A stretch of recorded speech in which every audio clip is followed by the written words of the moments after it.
Vamos a orar. Padre, te alabamos, te bendecimos por todo este tiempo que hemos pasado en este servicio. Gracias por los testimonios, por lo que tú sigues haciendo en la vida de nuestras hermanas. Gracias, Señor, por Kaylin, por esta niña por la que tanto orábamos y ahora tenemos la bendición de cargarla en nuestros brazos. Gracias por los niños, por los jóvenes. Gracias, Señor, por tu iglesia, que estamos aquí congregados hoy celebrando a tu nombre, Señor. Porque conmemoramos que tú fuiste a la cruz, derramaste tu sangre, pero no te quedaste ahí, sino que resucitaste de entre los muertos y estás vivo y estás aquí con nosotros. Gracias, Señor. A esta hora suplicamos tu favor para que actúes tanto en el que habla como en los que oyen, para que al final, Señor, tu nombre sea glorificado, tu pueblo salga edificado y vaya detrás de estas puertas, allá en la calle, a celebrar también tu nombre y a poner por práctica tu palabra. Te lo pido en el nombre de Jesús. Amén y amén.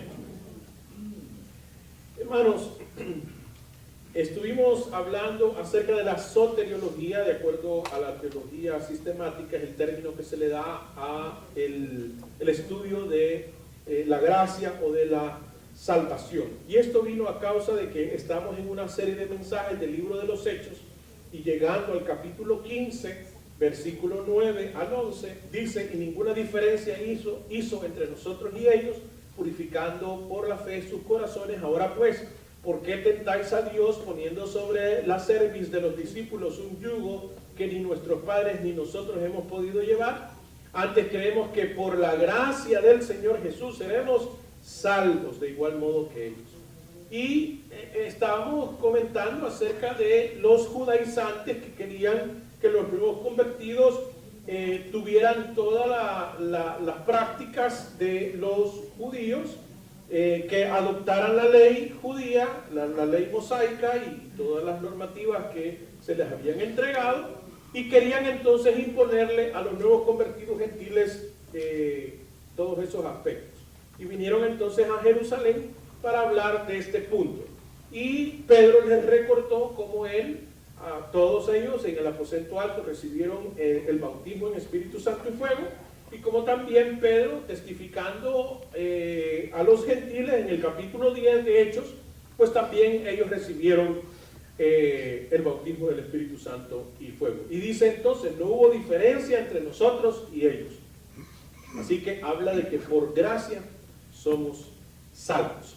Y hemos explicado en términos básicos que la gracia es un don, un regalo inmerecido de parte de Dios. Y el texto bíblico, 2 Corintios capítulo 6, versículos 1 al 2 dice: así pues nosotros como colaboradores suyos os exhortamos también a que no recibáis en vano la gracia de Dios, porque dice: en tiempo aceptable te he oído y en día de salvación te he socorrido. He aquí ahora el tiempo aceptable, he aquí ahora el día de salvación. Hemos estado hablando de viviendo por gracia. Ya no somos esclavos de la ley. Hemos visto que el Señor nos dio libertad. Hemos hablado de que ya no pertenecemos al reino de las tinieblas, sino que pertenecemos al reino de la luz. Por lo tanto, tenemos que vivir por gracia. Cuando el pueblo salió de oprobio por la cautividad en Babilonia y volvió a la tierra que el Señor les dio, algunos de ellos todavía vivían como que si hubiesen estado cautivos todavía. Traían costumbres de Babilonia, traían lenguaje babilónico, y entonces tuvieron que readaptarse nuevamente. Así nosotros también a veces traemos las tinieblas, porque vivíamos en el reino de las tinieblas, y tenemos que aprender a vivir por gracia, porque ahora somos del reino de la luz, le pertenecemos a Cristo. Amén. Dígale a su hermano de la par: yo le pertenezco a Cristo. Así que estudiamos al inicio de esta serie algunos conceptos errados de los primeros siglos acerca de la gracia. Hablamos de la sustitución, que Cristo es nuestro sustituto. Hablamos de la redención, que hemos sido redimidos del pecado, de la ley, ahora le pertenecemos a Cristo. Hablamos de la reconciliación, antes éramos enemigos de Dios, ahora somos de la familia de Dios. Hablamos de la propiciación, que el Señor Jesús era la persona perfecta, el elemento perfecto para pagar las santas y justas exigencias del Padre Celestial.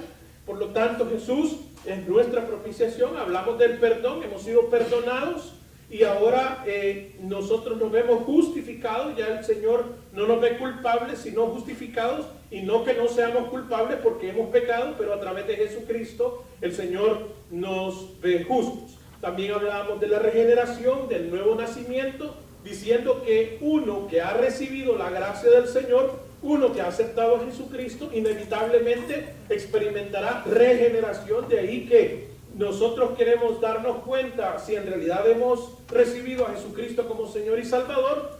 Debe de haber un cambio, una transformación en nuestra vida que no viene de la experiencia, sino que viene del poder del Espíritu Santo.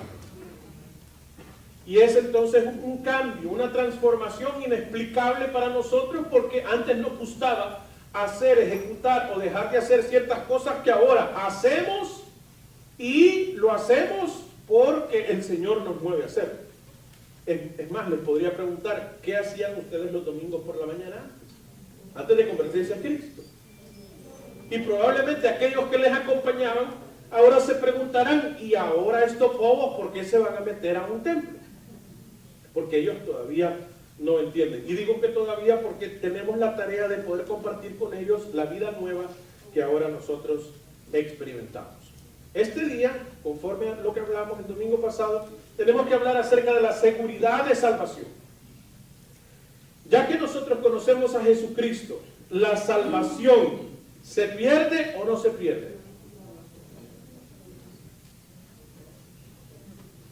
Esperaba una respuesta unánime. Ahora, hermanos, yo quiero presentarles, porque miren, si de algo me siento contento de pertenecer a la Iglesia Bautista del Sur, es que según las normativas o los principios nuestros, nadie nos puede imponer doctrina. Usted tiene una Biblia. Levante la mano los que trajeron Biblia. Levanten la Biblia para ver si es cierto. Algunos levantan el teléfono porque ahí tienen su Biblia. Perfecto. Entonces, hermanos, según nuestros principios de fe y práctica,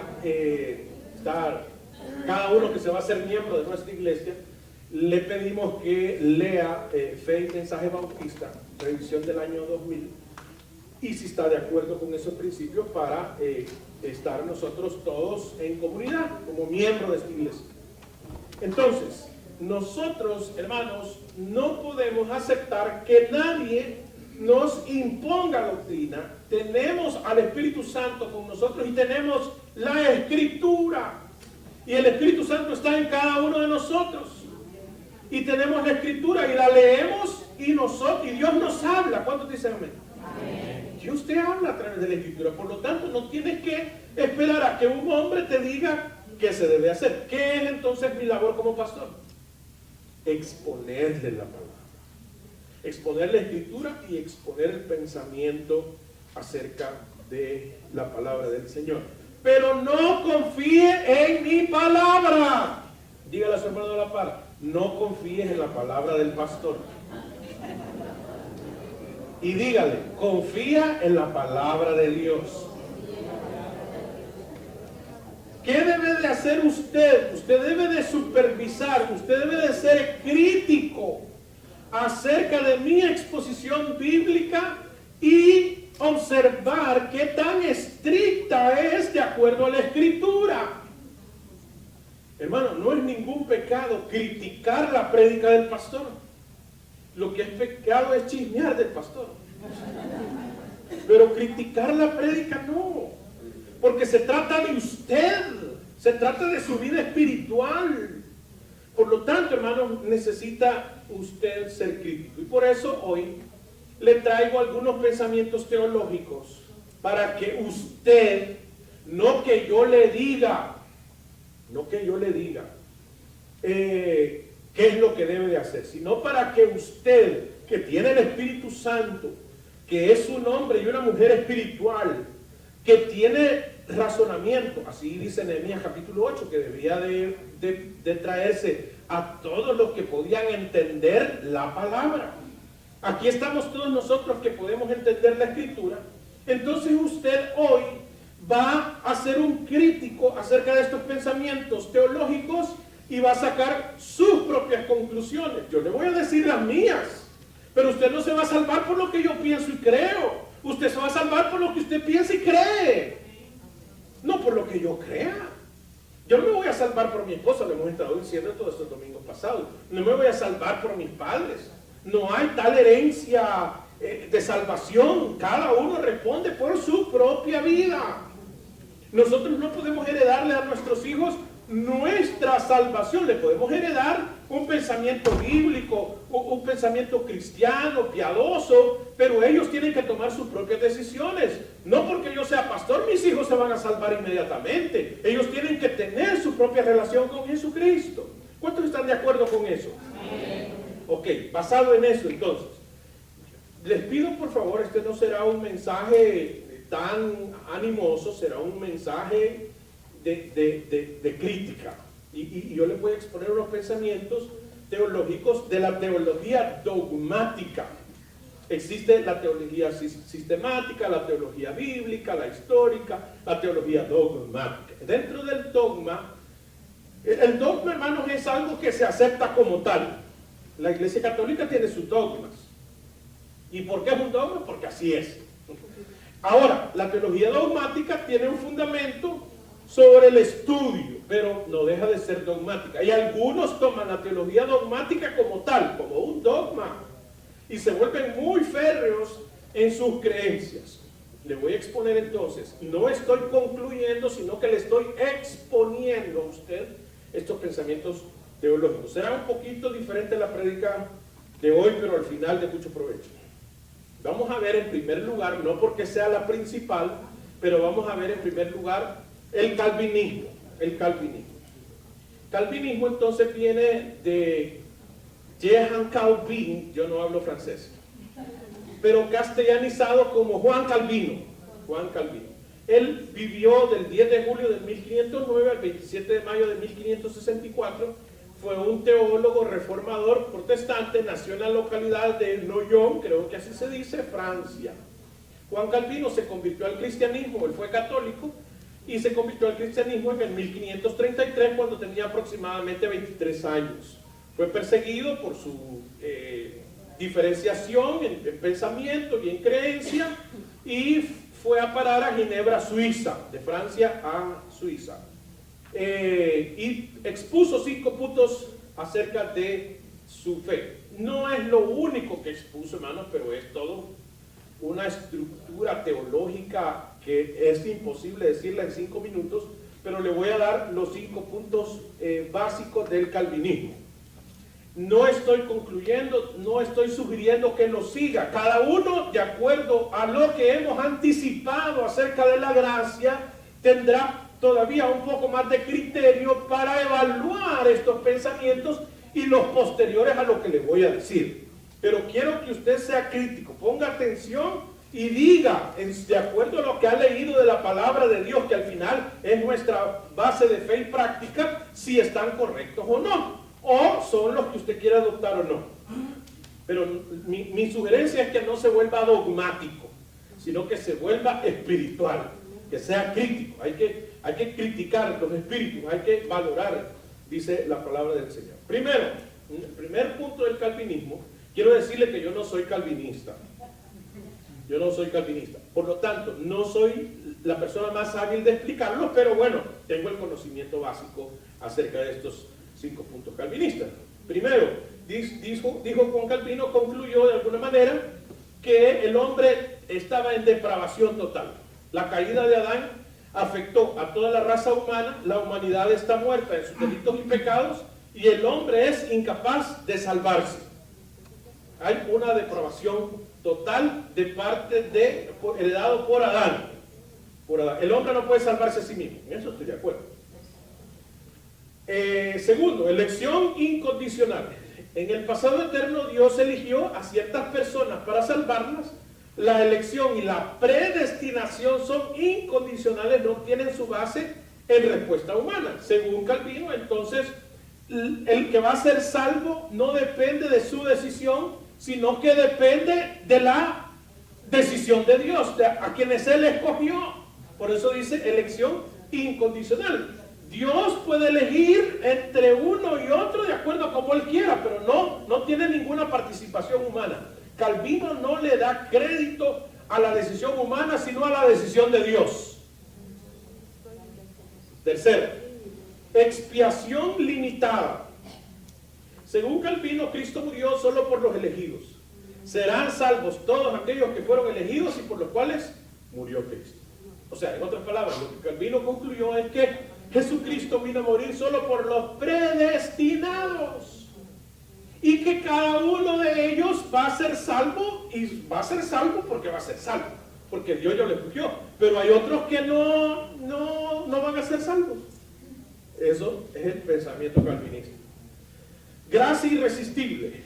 Dios atrae así a quienes eligió y por los que Cristo murió.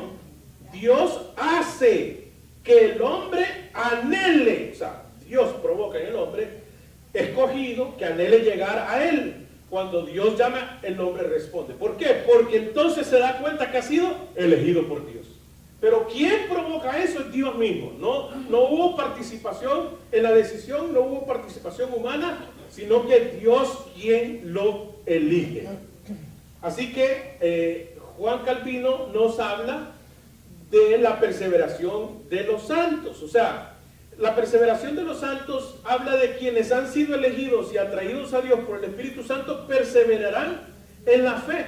No se perderá ninguno de los elegidos por Dios, están seguros por la eternidad. Si usted es un elegido, usted se va a salvar.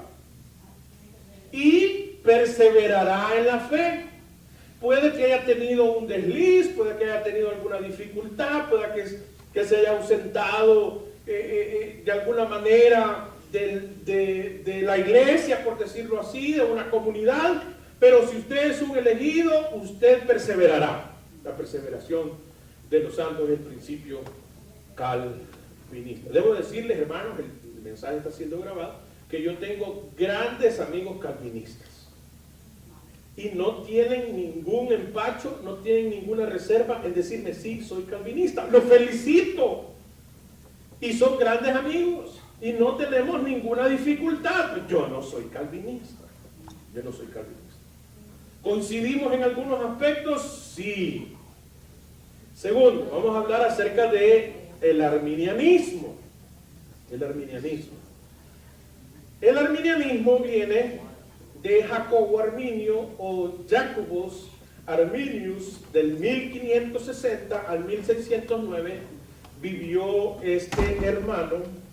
En la versión latinizada del nombre Jacob Armenson, no hablo holandés, pero algo así debe sonar.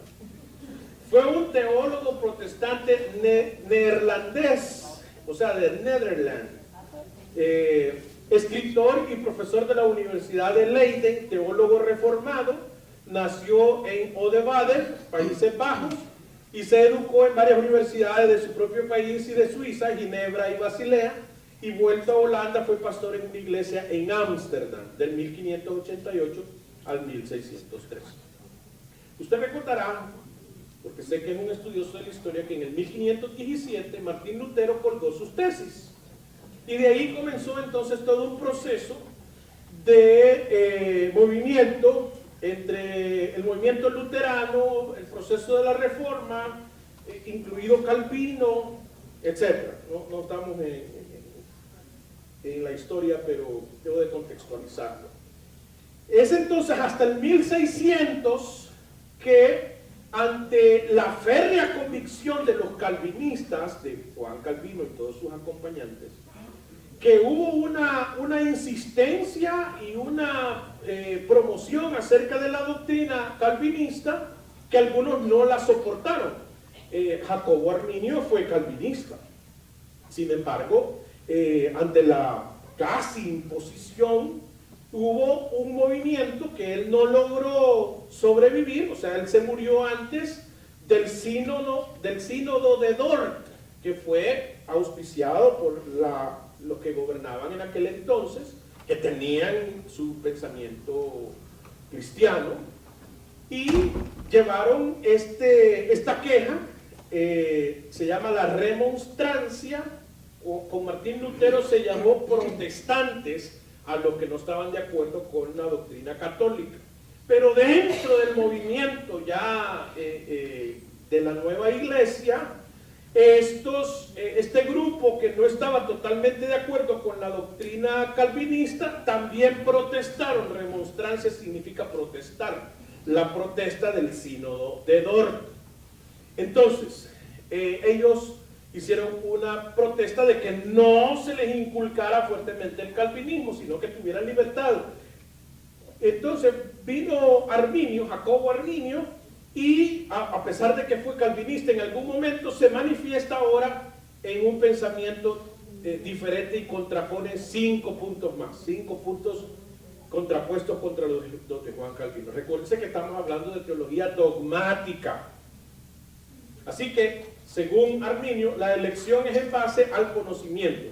Dios eligió a quienes él sabía que por su propio albedrío, ahí viene ese pensamiento del libre albedrío, comentado por los arminianos, el libre albedrío, creerían en Cristo y perseverarían en la fe. A diferencia de Calvino, donde piensa que el hombre no tiene ninguna participación, Arminio dice que sí, porque por el libre albedrío cada uno decide en qué va a creer. Vamos a la expiación ilimitada. Según Calvino, la expiación es limitada solo por los escogidos. Arminio dice, en su expiación Cristo proporcionó la redención para toda la humanidad, haciendo que toda la humanidad sea potencialmente salva. La expiación de Cristo solo es efectiva en los que creen. Pero el pensamiento arminiano dice de que todos los seres humanos estamos potencialmente dispuestos a ser salvos. Pero dependerá si creemos o no creemos. Eso es el pensamiento enfatizado por Jacobo Arminio. Incapacidad natural. El hombre no puede salvarse por sí mismo, el Espíritu Santo es el que efectúa el nuevo nacimiento. O sea, uno no se salva por pensamiento natural. Según la Biblia, todos escogemos al mal, no nacemos espirituales. También habla de la gracia preveniente, hablando y apelando al libre albedrío. Es la obra preparatoria del Espíritu Santo que permite que el creyente responda al Evangelio y coopere con Dios en la salvación. O sea, de acuerdo a Arminio, hay una apelación, hay una constante inquietud espiritual que es ejercida por el Espíritu Santo, y cada uno de los seres humanos va dando la oportunidad favorable acerca de la conversión a Cristo. La perseverancia condicional. La anterior era la perseverancia de los santos, que es, si usted es salvo, va a perseverar en la fe. Pero en Arminio, en el pensamiento arminiano, la perseverancia es condicional. Los creyentes han recibido poder para vivir una vida de victoria, pero tienen la capacidad de darle la espalda a la gracia y perder la salvación. Ese es un énfasis arminiano.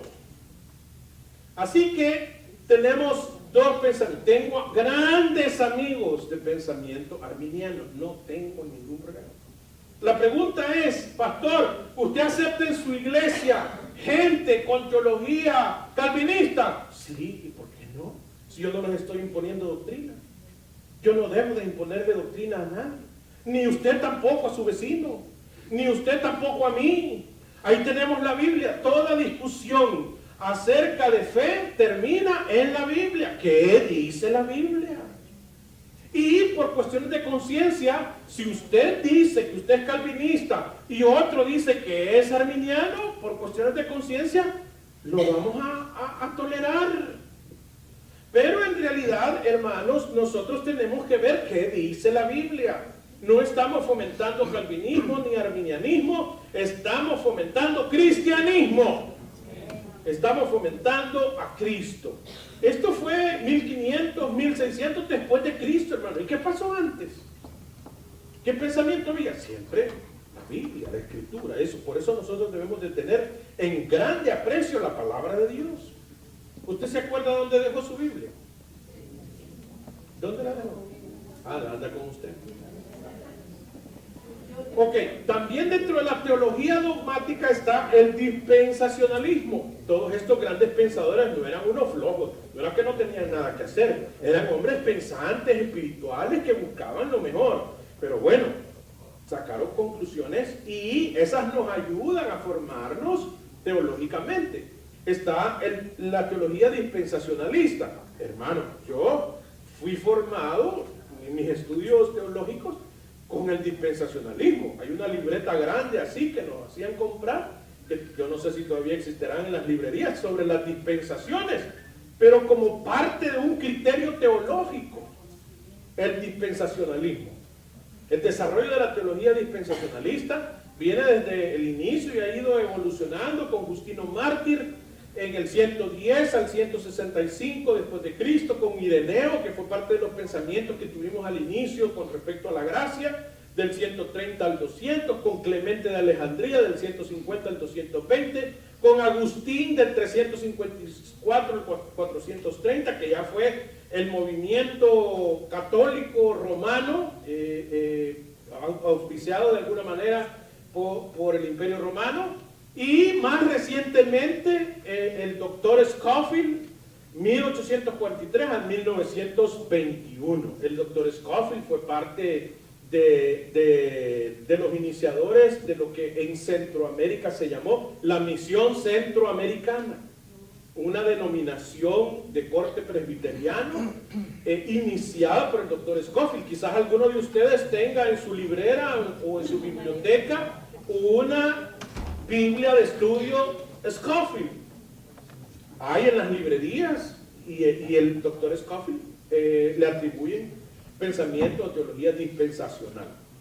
La teología dispensacional nos habla acerca de épocas o de periodos dispensacional, de dispensación, donde el hombre ha tenido que responder.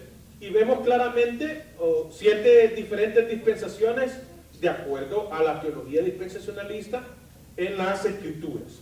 El periodo de la inocencia, debo de decirles que en ese esquema a lo mejor alcanzan a ver a ambos extremos, hay unas letras amarillas que dicen eternidad, antes de la creación de Adán y después cuando vivamos con Cristo eternamente. Dice la eternidad y en primer lugar nos habla de la inocencia del hombre creado viviendo en el Edén. Posteriormente nos habla en la dispensación, esta dispensación de la inocencia se le da en llamar adánica.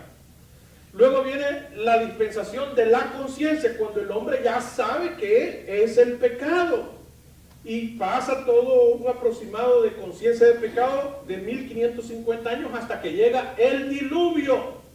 Con el diluvio se termina, a eso se le llama dispensación en tiempos de Noé. Viene entonces el gobierno humano, donde hubo la confusión de lenguas. Usted recordará que en el capítulo 8 se habla acerca del diluvio, se habla acerca de Noé, en el capítulo 9 se habla de la Torre de Babel y de la confusión de las lenguas. Y a partir de entonces se habla de la dispensación del gobierno humano. Luego entonces llega la dispensación mosaica, con tiempos de Moisés, con respecto a la dispensación de la ley, llegando Jesucristo, naciendo en este mundo, yendo a la cruz, empieza el periodo de la gracia o el periodo de la iglesia. Y según la teología dispensacionista o dispensacional, vendrá el rapto, nos iremos con él, vendrá entonces en la tierra la tribulación, 7 años de gran tribulación, luego vendremos con Cristo, estará la tierra convulsionada, reinaremos con él 1000 años y luego el juicio del gran trono blanco y la eternidad. Ustedes me habrán escuchado cuando hablamos de Apocalipsis o cuando hablamos acerca de aspectos proféticos, de escatología más bien dicho. Ustedes me escucharán este aspecto. ¿Por qué? Ha sido mi formación dispensacional. Algunos la critican. Está bien, está en su libertad de criticarla. Algunas la fomentamos. Perfecto, cada uno. Hermanos, en esta iglesia hay libertad. Hay cosas no negociables. La salvación es por Cristo. La infalibilidad de la Escritura. El gobierno de la Trinidad, del Padre, el Hijo y el Espíritu Santo, etc. Pero hay aspectos donde podemos tener ciertas libertades y tener libertad. Ahora, y con esto concluyo. Viviendo por gracia. Punto número 9. Doctrina versus pragmatismo. Y aquí sí entro ya en dificultades y en advertencia para ustedes. Acuérdense que estamos hablando de la gracia. Estamos hablando, ¿voy a ser salvo, siempre salvo? ¿O puedo rechazar la salvación y perderme? Ok, le he expuesto algunos pensamientos teológicos. Yo creo que si usted ha decidido seguir a Jesucristo, usted ha nacido de nuevo y experimenta regeneración, el Espíritu de Dios le dice a su espíritu que usted es salvo. Usted debe tener esa convicción si de verdad ha recibido a Jesucristo. Ahora, si usted tiene duda porque vio a uno del primer culto que anoche andaba en rumba, la pregunta es, ¿y usted qué andaba haciendo ahí?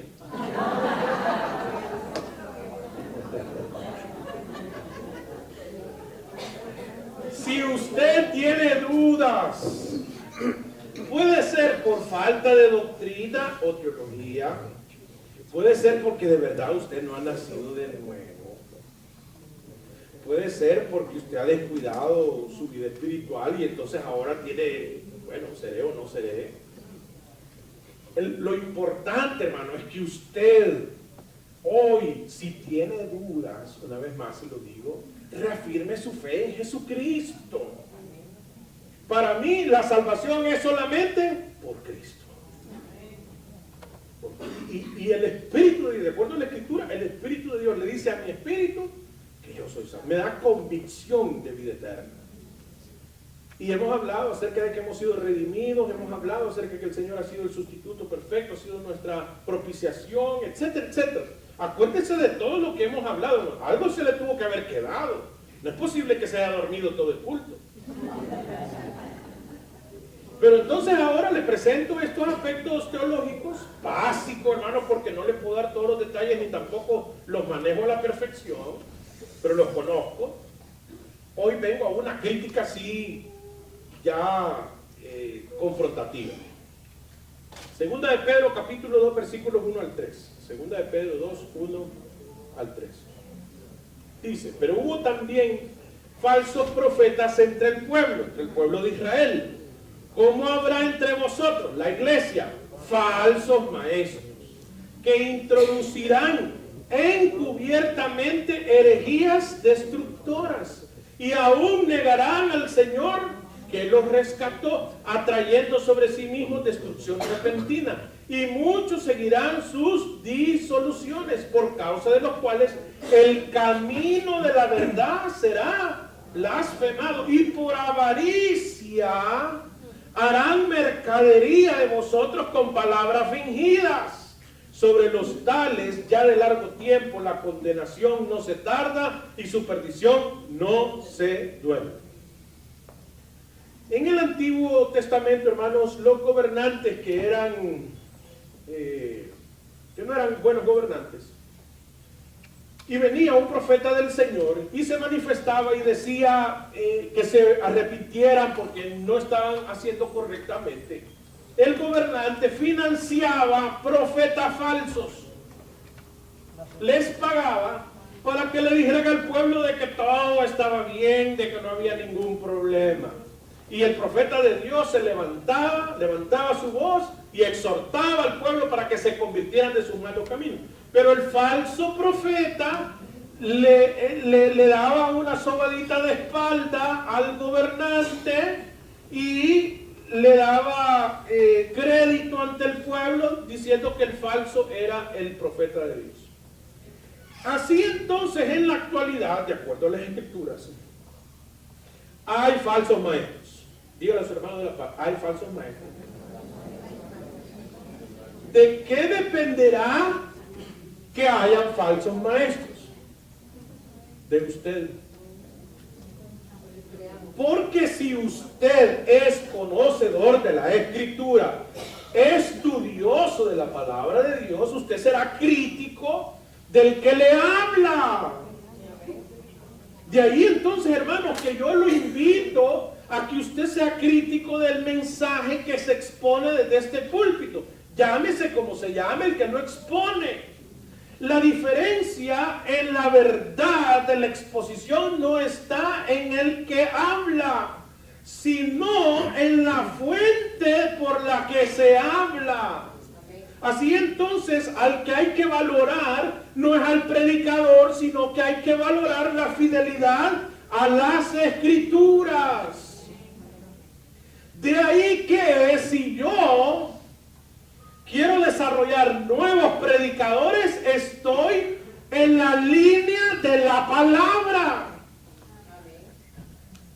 Ahora, vamos a ver en la crítica fuerte que tengo que hacer.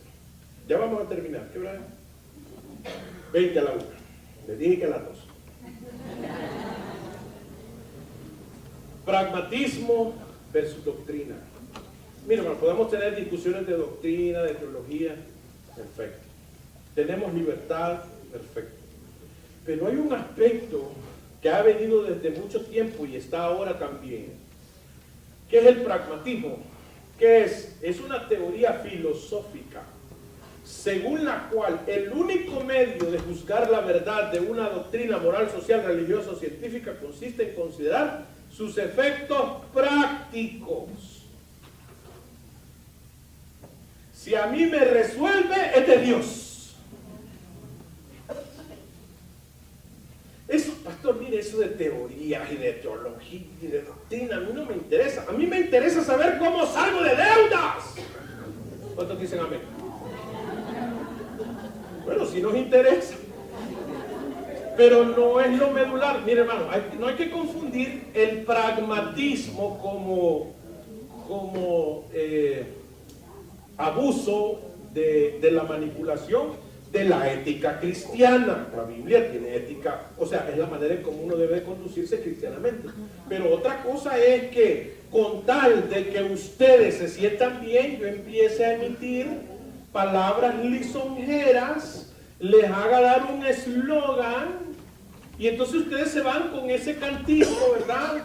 Y se van repitiéndolo, porque yo soy hijo del rey, porque yo soy hijo del rey, porque soy hijo del rey, puedo hacer lo que me da la gana. Cuidado, cuidado. Vivimos una época del pragmatismo en la iglesia evangélica, donde lo que se siente bien es de Dios, y lo que no se siente bien no es de Dios. Por ejemplo, este día alguien podrá salir con la actitud de decir: hoy en verdad yo no me sentí bien en el culto, más confundido salí. Entonces no es de Dios, no es de Dios. Pero el día que yo le haga saltar de su asiento y le diga que ustedes, nadie le va a poder hacer frente como estuve con Moisés, estaré contigo, que se lo dijo a Josué, pero yo se lo aplico a usted, y usted sale ahí con la frente en alto, con el pecho delante, y decir: a mí no me puede hacer nada ni el banco al que le debo tanto dinero. Se siente bien, y porque se siente bien cree que es la verdad. Mire, hermano, como pastor estoy llamado a decirle la verdad, y la verdad incomoda. Si mis predicaciones no le incomodan, estoy mal, hermano. Estoy mal. Si todos se sienten bien y están de acuerdo conmigo, algo no estoy haciendo bien. Algo no estoy haciendo bien. Porque, hermano, todos los que venimos aquí, yo presupongo que entendemos que somos pecadores. Hoy sí esperaba un unánime amén. Todos somos pecadores, y en algo la Escritura nos va a incomodar, porque nos va a afectar en nuestro estilo errado de vivir. Pero entonces el pragmatismo cristiano evangélico es que todos se sientan bien. ¿Qué es una ética pragmática? Es una teoría que dicta que la vivencia de ciertos estados emotivos como la felicidad, el placer, el gusto, las emociones justifican los juicios morales. Yo critico la alabanza si me hace sentir bien o me hace sentir mal, por decir algo. Si a mí los cantos, los himnos tradicionales no me hacen sentir bien, ya eso no es de Dios, pastor, hay que cambiarlo. Vamos a que tiene fundamento bíblico, ¿sí o no? Porque mire, hermano, justificado en eso, hay algunos que se han vuelto al entretenimiento evangélico, y entonces agarran un ritmo pegajoso, vamos a decir un merengue, y todo mundo como, sí, cada quien con la suya, ¿verdad? Y entonces, y santo relajo. Hermano, cuidado con solo porque todos se sientan bien. Yo no estoy diciendo que el merengue sea pecado, hermano. Tampoco lo estoy invitando a que se vaya a dar un merengazo ahora, ¿verdad? Pero, hermano, hay que tener cuidado. ¿Por qué hacemos lo que hacemos en la iglesia? Pregúntele al que está a su lado, ¿por qué hacemos lo que hacemos en la iglesia? Eso se llama valores. Los valores como iglesia tenemos que desarrollar nuestros valores. ¿Por qué hacemos? ¿Por qué tenemos nuestra misión? Y muchas veces vamos a descubrir que nuestras razones por las cuales asistimos a una iglesia o nos volvemos predicadores no son santas, sino que son, como dijo el texto inicial, para ser mercancía de las ovejas. Y es algo que tenemos que valorar. ¿Por qué es bueno esto? Porque esto se puede sentir y nos hace felices. ¿Por qué es bueno este método de introducción emocional? Porque funciona y hace venir a la gente. Entonces es de Dios. En ese sistema pragmático, el pastor de alguna congregación puede adoptar sistemas que no necesariamente están de acuerdo con lo que la Biblia dice, pero la gente viene. Y entonces funcionó. ¿Pero qué dice la Biblia al respecto? No me importa, la gente vino.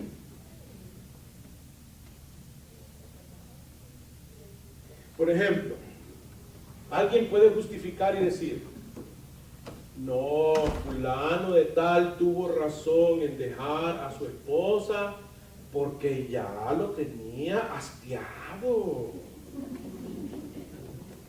No vayan a decir amén, por favor. Entonces tuvo derecho porque ella lo provocó y se fue con la hermana fulana. Si se siente bien así, que lo haga. Hermano, eso no va de acuerdo a la Biblia que yo tengo. No tiene ninguna justificación. A eso la Biblia le llama pecado. Entonces, hermanos, a veces vienen al pastor preguntándole y tienen un caso, sea de relación matrimonial, de crianza de hijos, de negocios, y quieren que el pastor le apruebe algo que ya saben que la Biblia no se lo aprueba. Ya le dije, mi palabra no es importante. Lo importante es lo que dice la Biblia. Así y te incomode, y así y te diga que debes de seguir con tu esposo o con tu misma esposa. Es que ya me aburrí, pastor. Pues aguántesela. Échele azúcar. Pero tenemos que ser fieles al Señor. Por ese tipo de pragmatismo, como lo importante es sentirse bien, hay ciertas prácticas en ciertas iglesias que quieren efectos inmediatos. Quiero sentir ya, aquí no se siente nada. Quiero recibir ya, aquí nunca se reciben milagros. Y así hay, por ejemplo, he visto en mi modesto caminar ministerial manifestaciones como la carcajada santa.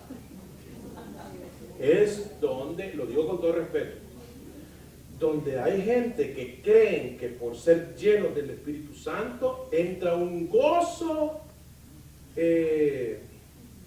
no tengo la palabra exacta en este momento, pero un gozo desmedido, y se ríen y no paran de reír, como el caso de la figura que he puesto. Yo no tengo fundamento bíblico para decir que eso es así. Que alguno lo ha experimentado. Ok, yo respeto. La doctrina de la prosperidad. No tengo unidad bíblica para fundamentar la doctrina de la prosperidad con el abuso conocido en la comunidad, donde todo es dinero, donde el pastor dice, dé 100 y Dios le va a mandar 1000. Yo le digo, dame tú los 100 para que te mande 1000 a ti el Señor. Hermano, el Señor nos habla del contentamiento. Él dice que va a suplir para nosotros todo lo que sea necesario conforme a sus riquezas en gloria. Y con tener sustento y abrigo y alimento, dice la palabra que debemos de estar contentos con eso. Yo estoy contento con el Señor, hermano. Yo estoy contento. No les niego que a mí, no. ¿A quién de los que está aquí no le gustaría un aumento de sueldo? Levante la mano que quiere un aumento de sueldo. Pues si yo también la levanto, ¿verdad? No le gustó, ¿verdad? No le gustó. Pero de ahí hacer negocios, no tengo fundamento, hermano, no tengo fundamento bíblico. La doctrina de la confesión positiva. Yo declaro, yo confieso. Eso tiene orígenes en el estoicismo clásico, que es el poder del logos, el poder de la palabra. En el 1963, según lo que estuve leyendo, un famoso predicador, no tengo el nombre a la mano, en esa época por la radio hizo famosa la expresión: tú recibes lo que declaras. Y a partir de esa época se empezó a popularizar ese pensamiento. Y hay algunos textos aislados sobre los cuales algunos se basan para hablar de estos asuntos. Hermanos, lo que les recomiendo es: tenemos que tener una sana doctrina, tenemos que ser estudiosos de la Escritura, tenemos que aprender de los grandes pensadores de todos los tiempos y tener cuidado entre lo que Dios dice y lo que yo quiero sentir. Yo, hermanos, le puedo hacer una elaboración donde al final usted se va a sentir bien, no solamente por lo que le digo, sino por el horario en que lo saco. Se va a ir más temprano, pero se va a ir como que extasiado. Hoy quizás se va a ir enojado conmigo, pero le dije la verdad. Le dije la verdad. Me quedo con el texto bíblico, Hechos capítulo 15, versículo 9, versículo 10. Y ninguna diferencia hizo entre nosotros y ellos, purificando por la fe sus corazones. Ahora pues, ¿por qué tentáis a Dios poniendo sobre la cerviz de los discípulos un yugo que ni nuestros padres ni nosotros hemos podido llevar? Versículo 11. Antes creemos que por la gracia del Señor Jesús seremos salvos de igual modo que ellos. Concluyo. ¿Usted ha recibido, ha experimentado el nuevo nacimiento? ¿Ha experimentado regeneración? ¿Usted tiene convicción de que el Espíritu de Dios le dice a su espíritu que es salvo? Usted es salvo, hermano. Usted es salvo. Usted ha creído en eso. Y el Señor vino para salvar lo que se había. Vamos a ver.